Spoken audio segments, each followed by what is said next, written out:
Hello, welcome to another tutorial video. Just before I get into the meat of this one, I'd like to point out a couple of things on the channel page. First of all, I've set up a Facebook page so you can share this quite easily with your friends if you think something's of use.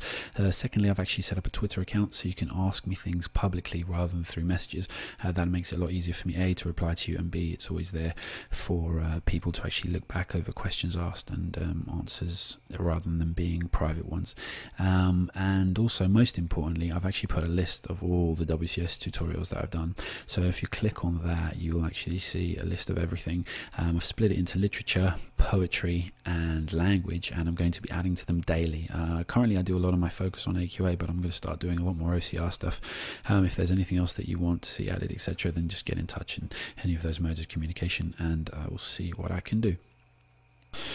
Quick video looking at Candy in section 4, and it's really interesting that we see him here in a real position, or as powerful a position as we're going to see him. Now, first of all, obviously there's a little bit of a societal reference, contextual reference for the time. He comes into Crooks's bunkhouse and he's embarrassed, and it's actually, Rach mentions that twice. Just a couple of lines earlier as well, obviously because he knows that it's not really a place for a white man to be, first of all hanging out with a Negro, and second of all because he actually likes Crooks, but he's well aware of the societal differences between them. So there's two reasons he feels embarrassed. First of all because it exists, and second of all because he doesn't actually do anything to change it. So, and in him being here as well, he knows he's only there because Lenny's in there. He never would be in there if Lenny hadn't gone in there, and the only reason Lenny can go in there is obviously because he doesn't understand or fathom the societal differences.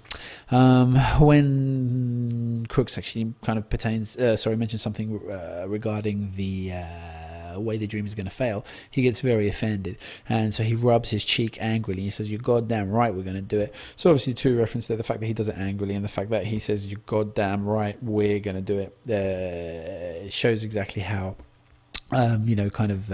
pumped up he is by the idea of the ranch and obviously finally getting the dream. And obviously we have to remember that, especially with Candy's age, and we don't know how old he was when he lost his hand, but especially with Candy's age, this is all walks of society have actually been shown here. So Candy is a reference, like this, people did this to the end of their lives, whereas Wit is, people started at the opposite end of the spectrum. Wit shows that people start their lives doing it, and then obviously we've got all the ranges in between, probably George slightly lower, and then Slim slightly older, and then Curly, and then Candy. So the fact that he's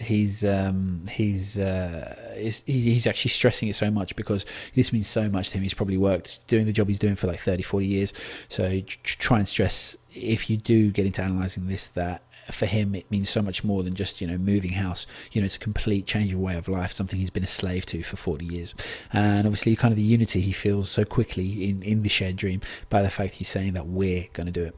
I picked out this line in reference to Candy, but obviously you can use it for Lenny and Crooks as well, because all of them happen to swing their heads towards the door. And the word swung is really interesting because first of all, obviously they shift their heads towards the door at such a rate and speed that it's just like a complete change. Obviously that's going from one side to the other, so from wherever they're all looking at, and they'll just swing. Obviously it's quite dramatic in and of itself, which kind of helps first of all for Curly's wife's entrance, but moreover it kind of is it's a pendulum swinging point on their dream as well. Like before she walks in, everything's actually going to plan. Crooks is actually thinking about getting in on it as well. It's a real ray of hope for him. But then after this moment when she actually walks in, then it just kind of swings the other way. Everything's going to be destroyed. Obviously in this chapter we see Crooks kind of just pull himself out of the dream as well. Him going back to his place, and then a little later on when Lenny's killed Curly's wife, his position swung back as well. He knows he's not going to get the dream anymore, and obviously Lenny dies, so Lenny's not going to get his dream as well. So that point right there is swung. It's not just a swing of heads, it's also, you can also take it as the swinging of fortunes as well. It would be an interesting point to analyse.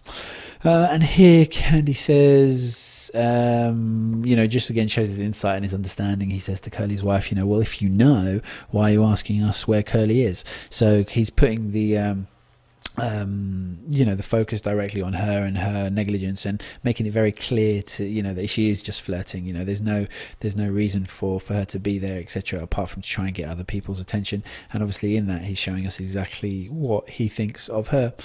And then obviously he tries to not intimidate her in any way, but obviously kind of stand up to her ways and just kind of show her that he's got something to look forward to and something to be proud of. And you know, he says, you don't know that we got our own ranch to go to. And it's really interesting that he says that to both Curly's wife, and he says something similar to Crooks. You know, he just kind of like lets out the plan. So while we've got George telling Lenny to be quiet, and Lenny doesn't actually say anything, we've got Candy, obviously the more intelligent of the two, kind of splurting his mouth about everything. His mouth about everything. And that's really interesting because it shows us again how how worked up and pumped he is by it, even though he's sane, logical, reasonable, and you know, has got his senses around him and is kind of mature and developed in other places. You know, this is so exciting to him that he just cannot keep it to himself. He's only found out earlier in that day, or at least within the last day, and straight away he's going to tell. He's already telling, you know, like 2 of the 6 characters that we're going to meet, or 7 characters that we're going to meet, about it. So again, it just shows how important it is, and again, stressing the word "we" is really important to him in that as well.